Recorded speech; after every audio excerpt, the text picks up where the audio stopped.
Welcome to the Emerging Civil War podcast. I'm Chris Makowski, and joining me today from the great city of Gettysburg, Pennsylvania, is my friend Rich Condon. Rich, how are you today? I'm doing well. How are you? I'm doing well, thank you, and I appreciate you taking some time to talk with us. I know it's a busy season in your real world and real life, and so taking a little time to talk about your roots in Pittsburgh, Pennsylvania is pretty exciting today. Always happy to do so. So, we've got our Emerging Civil War Symposium coming up the first weekend of August. Our theme is the cities of war. And Rich has done some extraordinary work over the course of his career on Pittsburgh, Pennsylvania in the Civil War. And so I just invited Rich to come on and talk a little bit about the Steel City. And first of all, before we get into the history, I've just got to ask the really important question because football season's coming up. How you feeling about the Steelers this coming season? I feel all right. I'm kind of curious to see how this whole Aaron Rodgers situation goes. He's just recently joined our team, but I feel pretty good about it. Okay, very good, very good. I mean, we take our football pretty seriously here at Emerging Civil War. I've got a lot of optimism for the Buffalo Bills this season, and a lot of questions about Aaron Rodgers in Pittsburgh. So, Pittsburgh takes it very seriously as well. it is a great football city. So, as we start talking a little bit about Pittsburgh, tell me about your own connections to the Steel City. Sure. So I'm born and bred in Pittsburgh, Pennsylvania. I grew up in Pittsburgh's North Side, which, if you were there in the 19th century during the Civil War era, would have been known as Allegheny City. A lot of natives to the area still refer to it as such. And I was actually born and raised in a small part of the North Side known as Deutschtown. So, of course, where a lot of the German population had settled in the 19th century.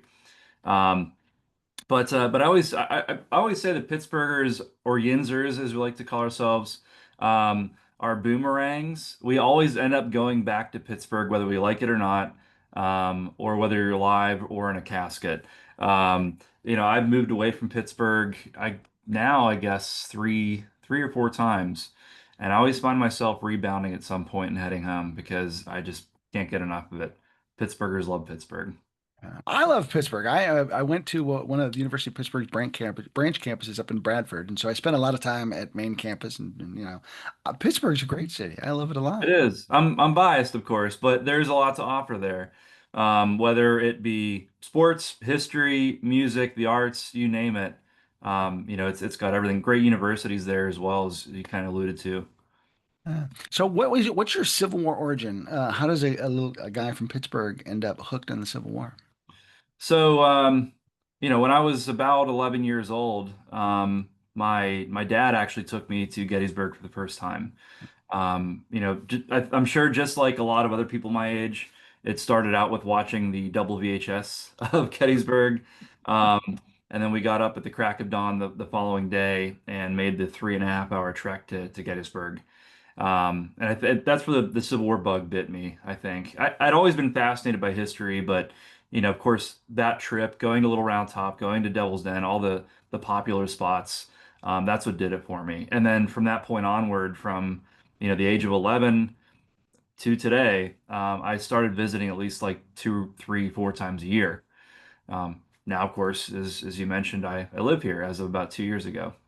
Now, you said you started at the popular spots because that's inspired by the movie, but I'm sure in the time since you found a little tucked away nook or cranny of the battlefield that's perhaps less well known, but has become a favorite.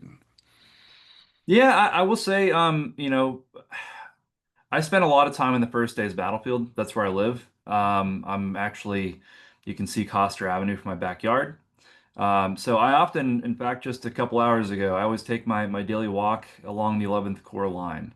I wouldn't really call it tucked away or anything, but I don't think it's visited quite as widely as the second and third day's battlefields. But usually I find myself, around the site of like the 74th Pennsylvania monument. I always say that's where I'm going to commune with my Yinzer ancestors, because it is a regiment made up of almost all Germans, many of them from Allegheny City, where I'm from. Yeah. Now, what is it that inspired you to start chronicling Pittsburgh's Civil War history? So early in my career, I worked for the National Park Service. In my first seasonal position was at Flight 93 National Memorial in Shanksville, Pennsylvania. And yes, I did commute the hour and 40 minutes each way from Pittsburgh when I started working there, which was kind of crazy now that I look at it. But while I was working there, of course, I'm sharing this powerful story every single day with hundreds, eventually thousands of visitors. Um, and there's just this one itch that I needed to scratch, and that was Civil War history.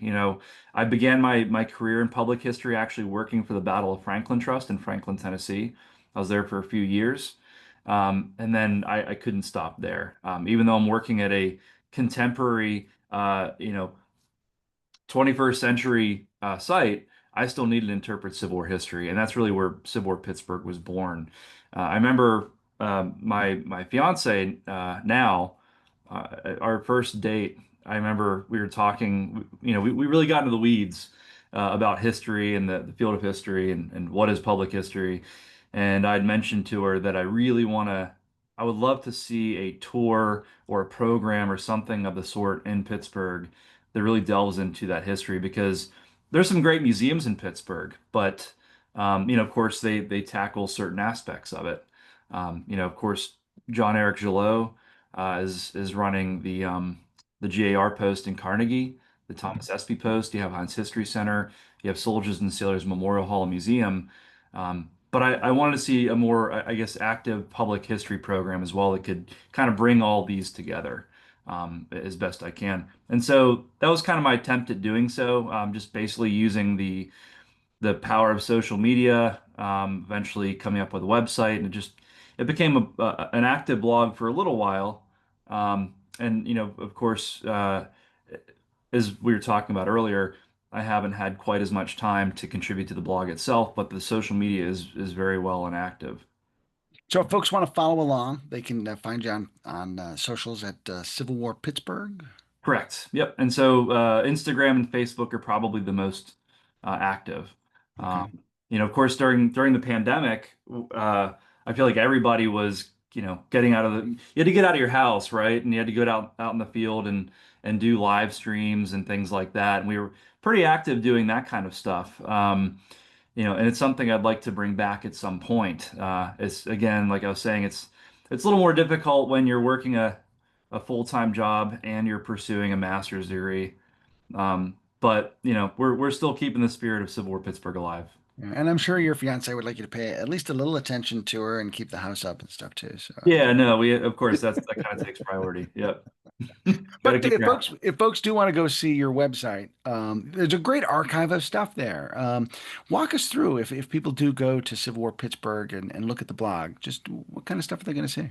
Sure. So, of course, there's some bigger stories that kind of pop off right off the bat.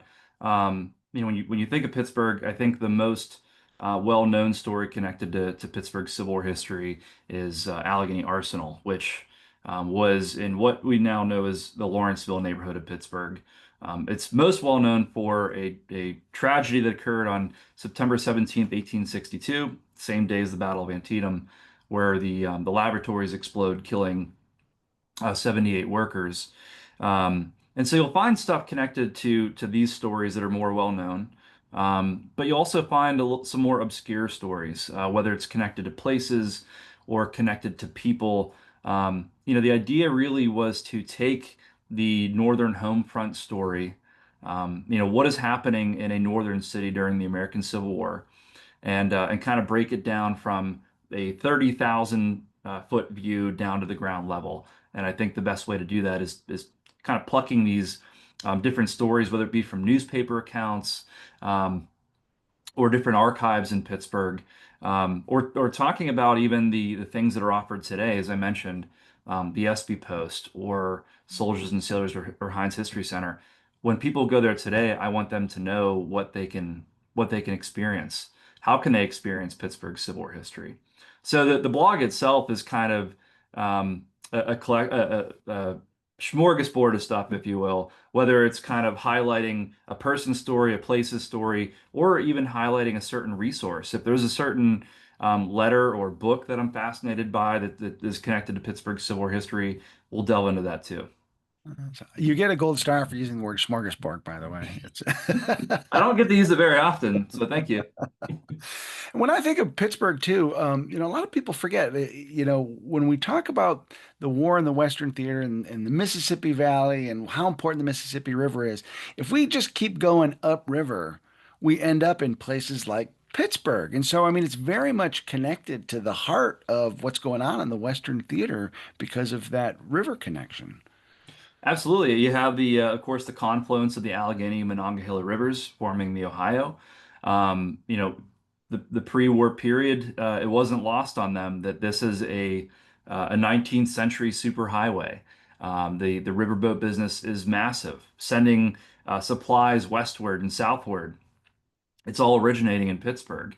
And during the war, even in 1861, there are U.S. Army engineers that talk about the strategic importance of Pittsburgh being this superhighway, the Ohio River, going west. And of course, a lot of the supplies from, say, Allegheny Arsenal or Fort Pitt Foundry are gonna majority of them are going toward the Western Theater.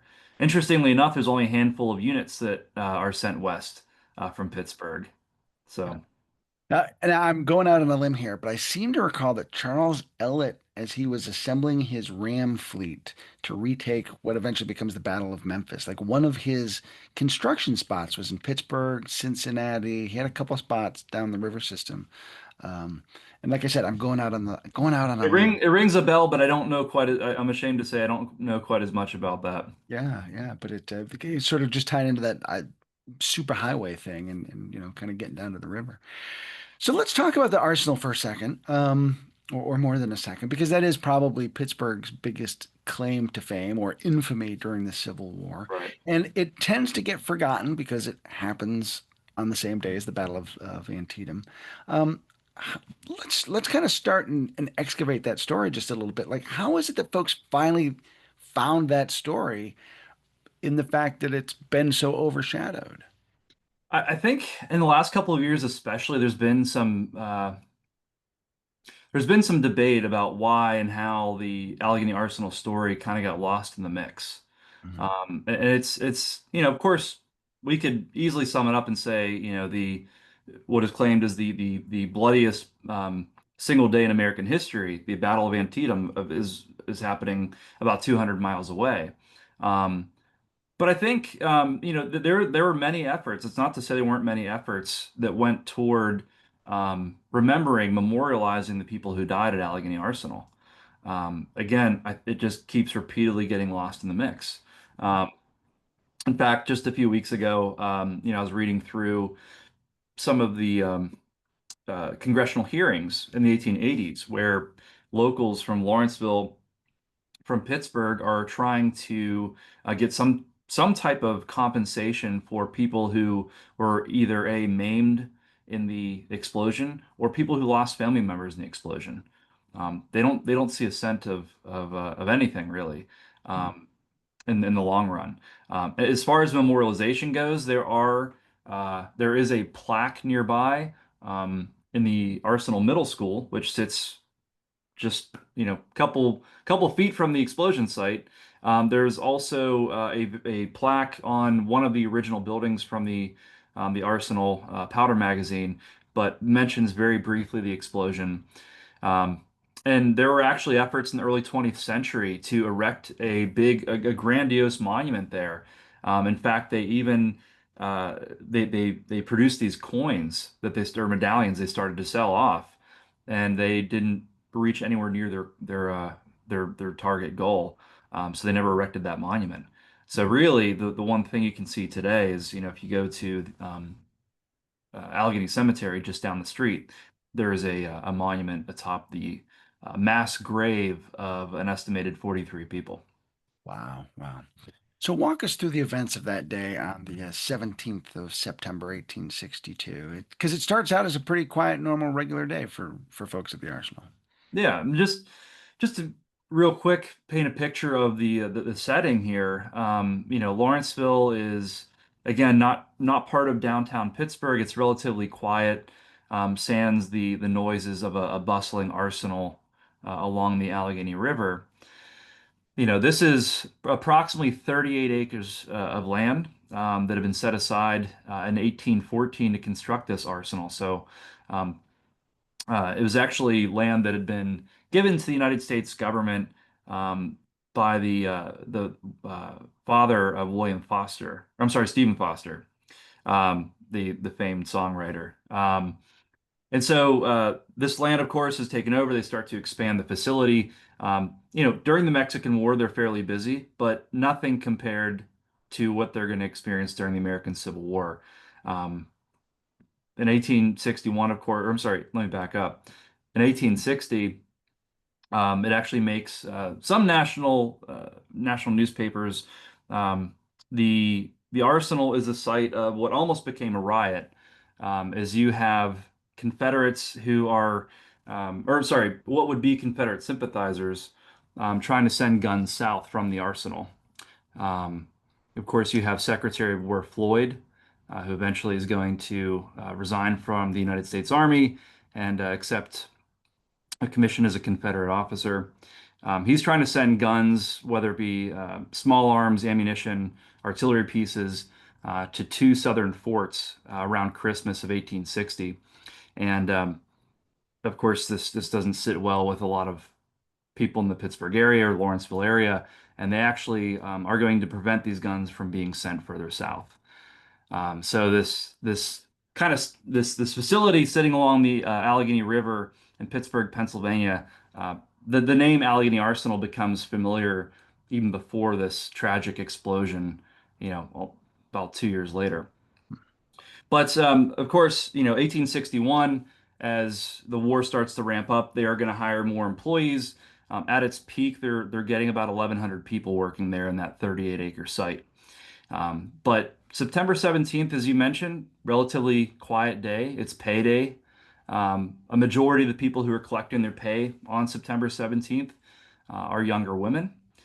They used to employ more men. However, the previous year, John Symington, or Major John Symington, working for the U.S. Army, he ends up finding matches and burnt tobacco among the black powder um, and some of the barrels in the laboratory. And he's like, "All right, we gotta get rid of you guys." So he ends up firing about 200 young men from the arsenal, and he's going to replace them with young women. He figures they're likely not heavy tobacco users. He also his logic is they have smaller fingers. They can maybe more quickly and efficiently roll these cartridges. In fact, by September 17th, 1862, it's estimated they're able to roll out about 30,000 rounds of ammunition each day. So yeah, so tell me about that a little bit, because what are they actually making at the arsenal? So Things they're go they're boom, but what? I'm sorry. Things that go boom, but what Yeah, specifically? Yeah. yeah.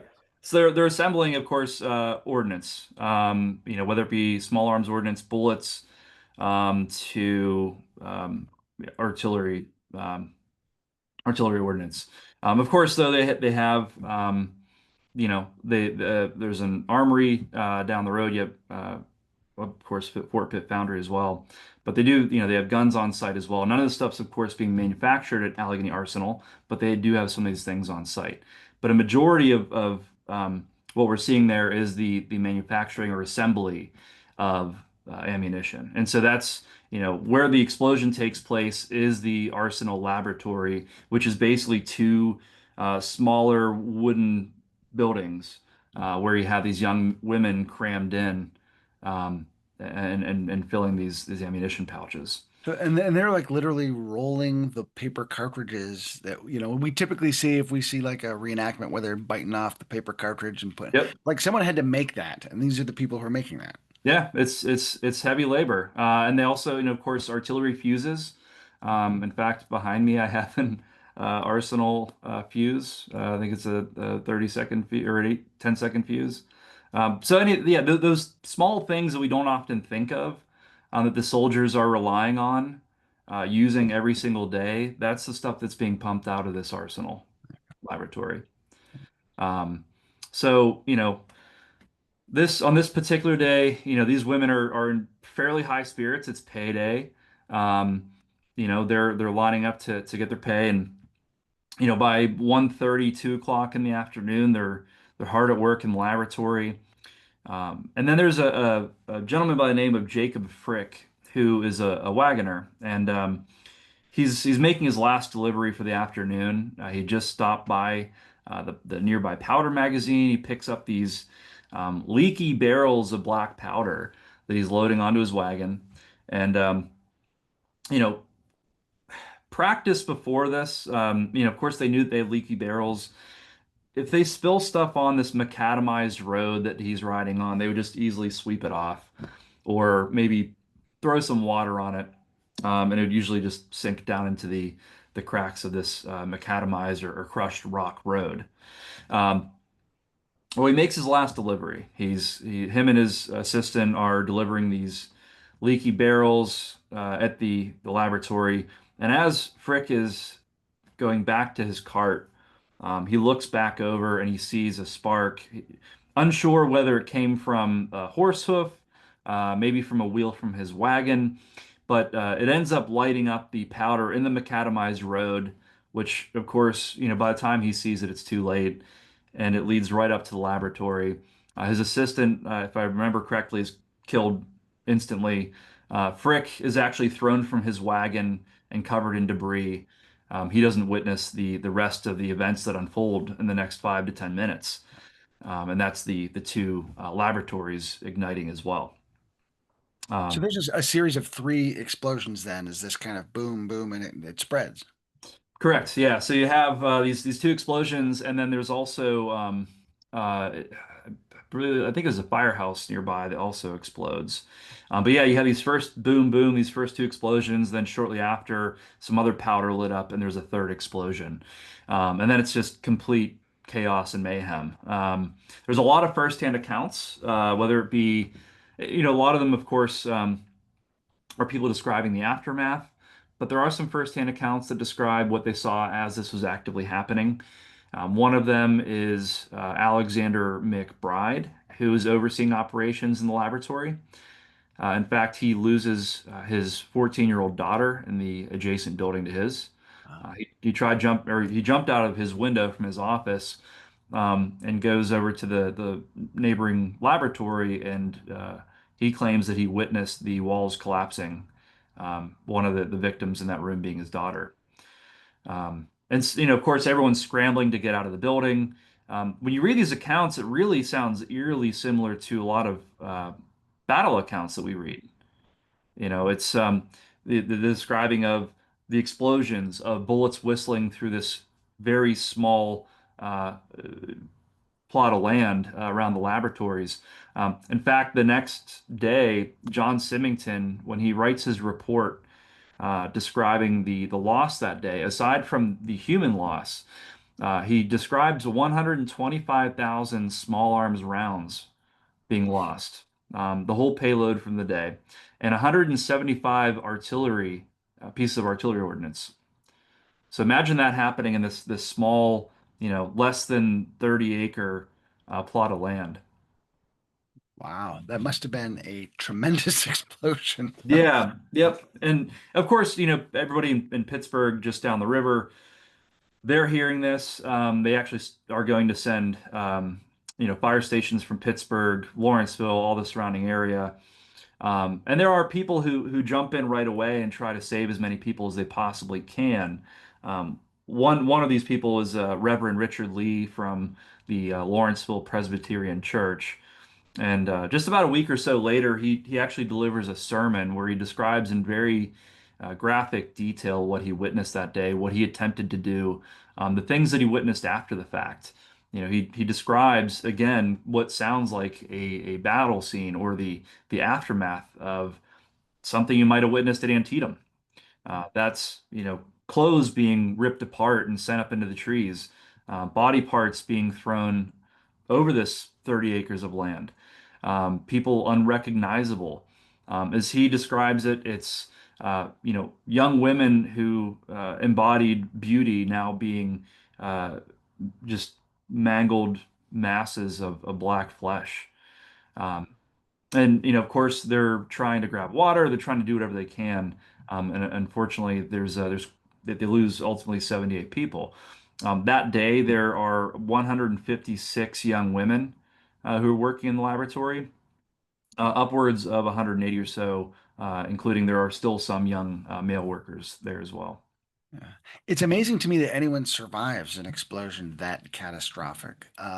What shape were those survivors in? I mean, are they like really mangled, but they live, or do they just happen? A lot of them happen to be unscathed. Like I mentioned earlier, there is a mass grave at Allegheny Cemetery where they have a little more than 40, the remains of 40 people who died, likely people who were killed instantly. There are some people who are mortally wounded who hang on for a few hours or a few days and die later. There are some people who, have crippling injuries that affect the rest of their lives. There's there's one woman. Laura Gwynn, who actually is advocating for uh, pensions or receiving some kind of compensation in the 1880s, who is one of these people. I believe she actually lost a sister in the explosion, but her herself had crippling injuries from the Allegheny Arsenal explosion. I don't think you hear quite as much about these folks that receive these wartime injuries at the during the explosion. Usually we're more so focused on the people who were killed almost instantaneously. Yeah. I'm wondering, and just kind of thinking out loud here, because of the catastrophe at Antietam going on at the same time, is there are there problems getting medical aid to the survivors of the Arsenal explosion? Is there any strain on resources or logistics, anything like that? To my knowledge, no. I mean, of course, people are focused, especially in the aftermath of what's happening at Antietam. To my knowledge, there isn't a strain on their resources in Pittsburgh. Mhm. Um, especially this is the largest industrial disaster or civilian disaster to take place on the northern home front during the Civil War. Um, but you know, uh, yeah, I don't think that it really if you compare the numbers from Antietam to Yeah. these 78 people plus the injured at Allegheny Arsenal. Um, it's apples and oranges, but Yeah. Yeah. and I think a majority of them did die. There's probably very few who were maimed and injured, Yeah. but is mostly killed. Yeah. Yeah. And again, like I said, I'm just sort of spitballing. So I'm thinking about like, well, geez, we've got all these people in the hospital. We need bandages. Oh, well, we can't get That's any. a, that's a good question though. Yeah, that makes sense. Yeah. But yeah, as well also being in a very populated area, the population of Pittsburgh in 61 is about 77,000 people. Yeah. Um, I imagine of course, they have quite a few resources there too. Yeah.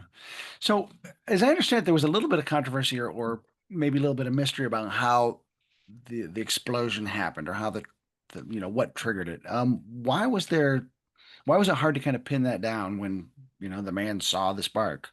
Uh, Uh, there is a lot of interesting mystery about like again, Jacob Frick doesn't know exact. He just kind of assumes maybe the spark came from the horse hoof, maybe it came from the wagon. He doesn't know for certain. And of course, you can imagine when he's giving this account, he's kind of rocked. I mean, the guy was thrown from his wagon, knocked unconscious, and covered in debris.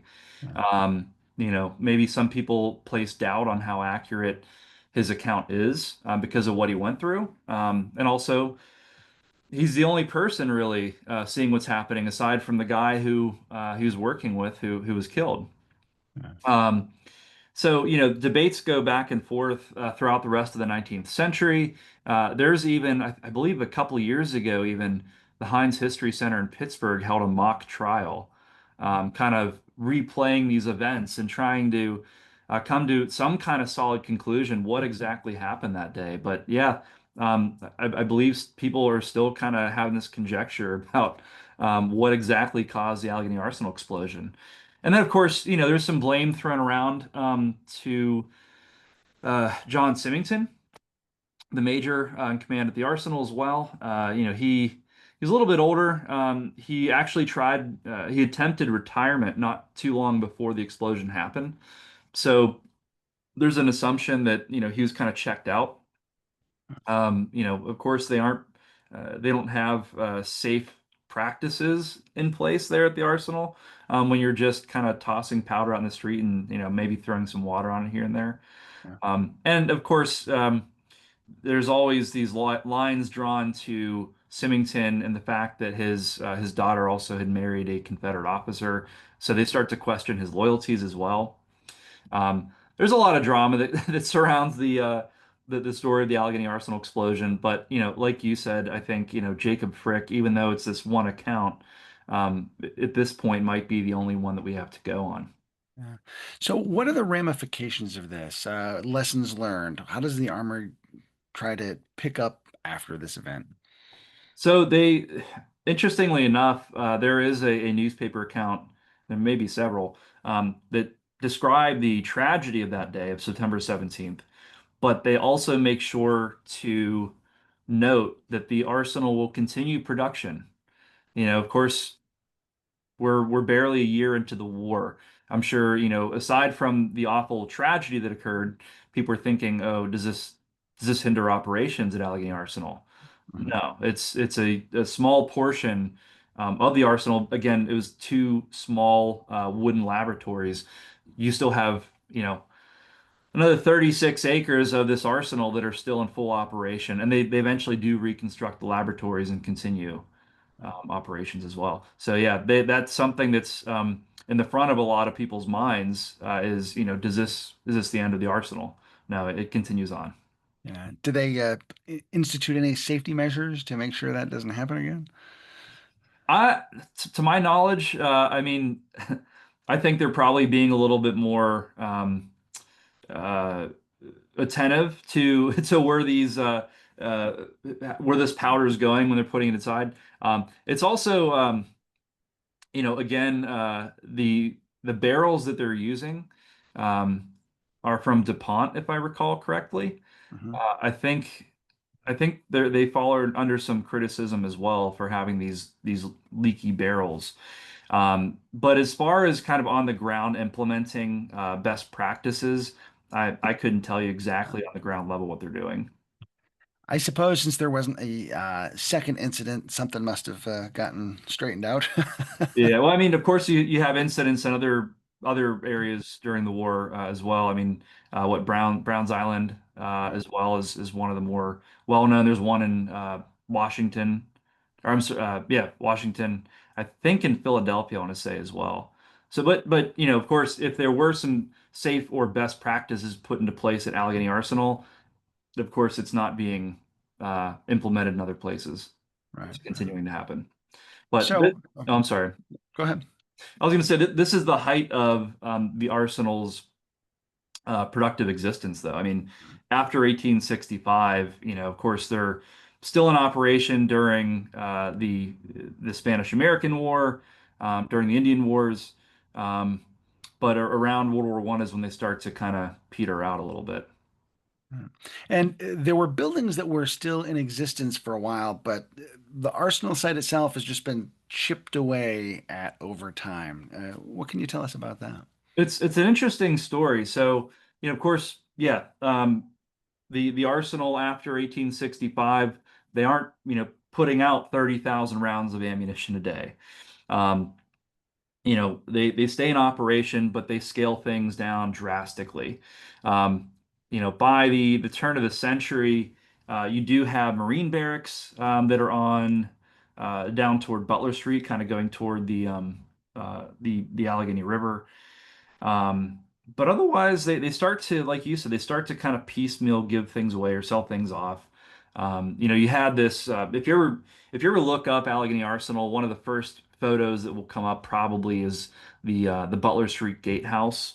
It's very iconic. And of course, today you go down there, that's a giant modern apartment building.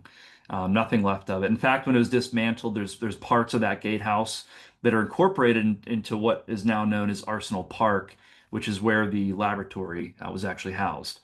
Um, and they also they find a purpose in collecting this ordnance that they didn't even know what to do with. When you don't have an active war going on, it becomes decoration. A lot of these cannonballs, artillery shells. are going to be shipped to places around the country, really um, to adorn different monuments that are being erected. Um, a lot of them, though, to be honest, end up getting buried. You know, Oh. Yeah, back in the late 19th century, early 20th century, when you have a problem, bury it. Somebody else will figure it out later on.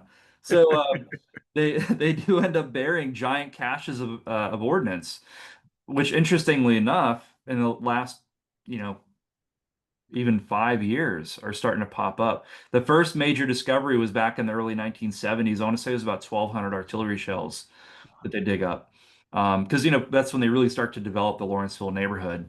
And Mhm. then, in the last 5 to 10 years, uh, Lawrenceville is being built up even more so.